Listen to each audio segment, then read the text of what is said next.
What is going on, traders? We got a lot to talk about. We're going to talk about Bitcoin, the VIX, what institutions are doing when it comes to the VIX, and of course, we're going to go over a few stocks. Before we start, like, subscribe, comment your thoughts below. Let's get into the video. So right now, we're looking at Bitcoin daily time frame because a lot of you are losing your minds. Some of you are double commenting, triple commenting on a video I made yesterday on a Sunday. Like, go outside, touch some grass, get you a girlfriend. Why are you still on YouTube commenting, triple commenting on videos? That's insane. All right, so regardless, we're going to talk about Bitcoin. So Bitcoin daily time frame. Right now, you're trading somewhat within this weekly supply and demand zone. And not only that, but you're trading up against this trend line right here. We can argue that this is around 95K. So what you want to see when it comes to Bitcoin is you want to see somewhat of a break, retest of 95K, and then you can start heading towards 97K, between 97K, 99K. Now, we talked about 99K plenty of times before. We want to see Bitcoin break and hold above 99K. After that, you're looking at a move towards your psych level of 100K. You get above 100K, we can start talking about moves towards previous highs, if not all-time highs. But until then, to me, this looks like a simple retest back towards this weekly supply and demand zone. Pretty much liquidity grab of these three black crows, and then we could potentially see more downside from here. Yes, I do think we still are going to see more downside. Now, before someone starts commenting and saying technically this is why Bitcoin is pumping because the orange man said something. Yes, I know the orange man said something. I know he put out a tweet. Yes, I know. Feel free to pause this, read it yourself. I'm not about to read all this. All right, but regardless, that is why Bitcoin is pumping.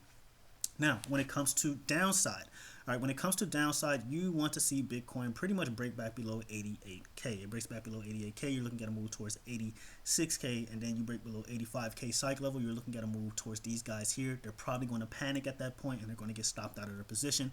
And then you can be looking at a move back towards 73K. You're still very illiquid towards this down this here in this area. So I do think Bitcoin at some point in time is going to come back down here. It's just a matter of when. All right. A lot of you are asking me what's going to happen on Monday. I don't know what's going to happen on Monday, guys. I look at the daily and 4-hour time frame. Those are intermediate to long-term time frames. If I was looking at the hourly time frame, then it would make more sense. So I don't know what's going to happen on Monday. Okay. I just give you guys a window. All right. So that's why I always mention what time frame I'm looking at so you guys can gauge when these potential moves could happen. All right. So when it comes to Bitcoin, again, I think this is a simple retest. If it manages to get above 95K, it's looking good. If it manages to get above 99K, then it's looking really good, and then I'll have to start changing or start leaning a little bit more bullish when it comes to Bitcoin. But for now, this looks like a simple liquidity grab, a simple retest of this weekly supply and demand zone. That's all I have. We look at the monthly time frame. And on the monthly time frame, you do have a bearish engulfing candle when it comes to Bitcoin. So let me know what you guys think about this in the comments below. And so far, your next resistance when it comes to the monthly time frame is around 96.5, 97K. So if we do continue to head higher, that is the next area of resistance you're looking at when it comes to the monthly time frame. And then from there, 99K, like 99K, 99.5, give or take. All right, so that's what I got when it comes to Bitcoin. Let's talk about the VIX. We're kind of doing things different here. All right, because I went over NQ, SPY, all that in the last 3 videos, so there's really not much else to go over when it comes to those. But when it comes to the VIX, so the VIX, so I talked about this. I talked about this plenty of times where I said, let's go to the daily time frame. I talked about this plenty of times. The VIX is very illiquid towards 33K, between 33K, 34K. Now, we go to quant data, and we see that institutions are loading up calls on the VIX. So we click this huge spike right here. And as you guys can see, February 28th, which was this past Friday, we got VIX, March 18th expiration. Your strike is 25. You got calls. They were loaded up at 20, around 20.7, 20.8. And then you see that they are at the ask, so that means that institutions are buying. And then you see the premiums here, 700K, 100K, 50K, so on and so forth. The sentiment is bullish, and then you see the institution that is loading up here. Now, before a lot of you or some of you start commenting, oh, those are just simply hedging and things like that. Every time I make a video talking about what institutions are doing when it comes to the VIX, and every time I say they are buying calls, a week or so later, if not a few days later, the VIX spikes towards the upside, the market dumps. Feel free to go back and check.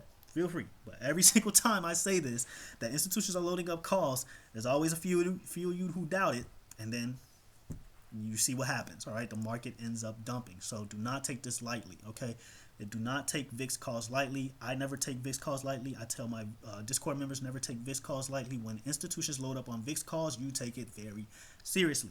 Now, we are a liquid around the $25 range, so it does make sense. And I've letting you guys know that institutions are loading up not only 25 strike calls on the VIX, but they're also loading up 30 strike calls as well as 27 strike calls. Sorry.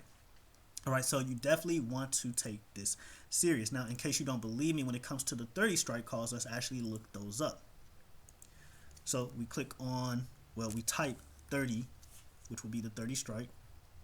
And then as you guys can see, you see that institutions loaded up on 30 strike calls from March 18th as well. And as you guys can see here, there you go. All right, and these were loaded up on Friday, this past Friday. So very interesting. Let me know what you guys think about that in the comments below. Do you think it's hedging? Even though I just said every time I make these videos is never hedging, but you know, do you still think it's hedging, or do you think it's legit? And if so, what could cause the VIX to spike that high? You guys let me know. Will it be like tariff news or something like that? Again, let me know in the comments below. But other than that, VIX right now, VIX is at support right now at around 19.5. If you are bearish on the market, then you want to see the VIX bounce from here. If you are, what did I just say? Bullish on the market, or bullish on the market, then you want to see the VIX continue towards the downside, and then you're looking at a move between 17 16. All right, so that's what I'm looking at when it comes to the VIX. Once again, institutions are loading up calls on the VIX at around 25 strike, 30 strike for March 18th. So be careful when it comes to March 18th. Ironic enough, that's when we have our next Fed meeting, around that time. So yeah, interesting. All right, so let's go over semiconductor ETFs. SMH, somebody asked me to go over this in the comments in the last video, so we're going to go over it. SMH, you're pretty much breaking back within this descending triangle here. It keeps playing games around here, so you kind of want to see a further breakdown for this to be a legitimate move. But right now, you're right below resistance at around 235.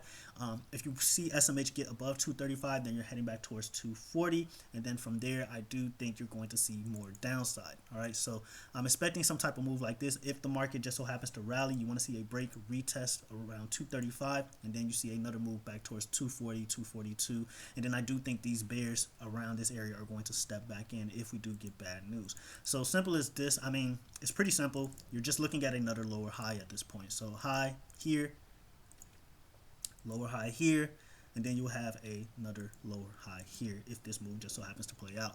But if you reject from here for whatever reason, then you're looking at a move towards 220 if you get below 229, right here where these guys are. All right, right here where these guys are. So 229 is your level of support that you want to see SMH hold if you're bullish. If you're bearish, you want to see it break down, and you're pretty liquid all the way towards low 220, between 220 to 217. So something to look out for when it comes to SMH.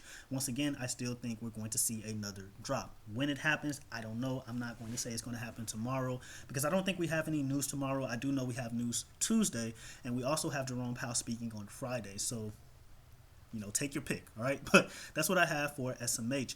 SOXX. I mean, still looks bearish. Okay, still looks bearish.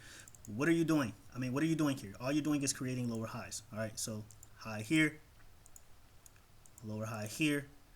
And if SMH just so happens, you know, if the market rallies back towards the upside for whatever reason, all you're looking at is a simple retest back towards 215 before a potential move back towards the downside. You'll make another lower high here. And not only that, but you have a lower low here.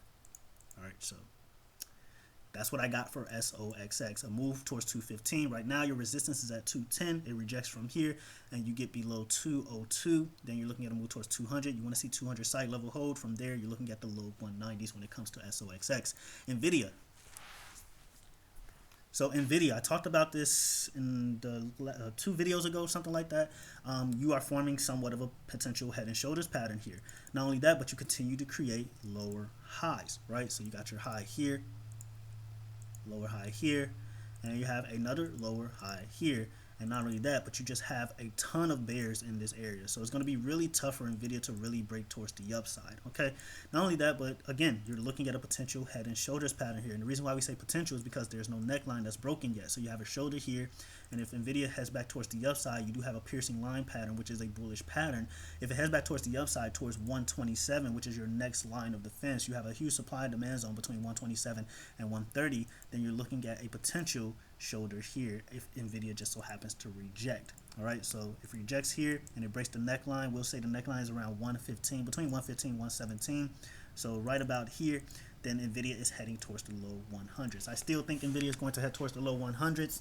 Simple as that. As long as it stays below 140, I am still bearish on Nvidia, and the proof is right here. You just keep creating these lower highs over and over, and so far you created a lower low. You just need another lower low here, which will lead us all the way to the low 100s. Let me know what you guys think about that, but again, this thing just can't get above 140. I mean, it just can't. All right, bears step in every single time we get above 140. So really hard for me to be bullish on Nvidia when it comes to upside, or I would say super bullish on Nvidia. All right, so that's what I'm looking at for Nvidia. Let's talk about Tesla. Tesla. So Tesla has a bullish engulfing candle forming here. So I do imagine, I talked about 3 institutions loading up 360 calls, not only 360 calls, but 312.5 calls. So it's going to be really interesting on how Tesla plays out here. But I think this will be the week that Tesla makes that move happen. I mean, you bounced off support, you created a bullish engulfing candle right here. So I think this will be a great time for Tesla at minimum to retest 310. And if you get above 310, then you're going to head back towards 326, 327 at that point. 310 is a very, very key level for Tesla. So that's what you want to see happen. Your key level towards the downside, I mean, 290.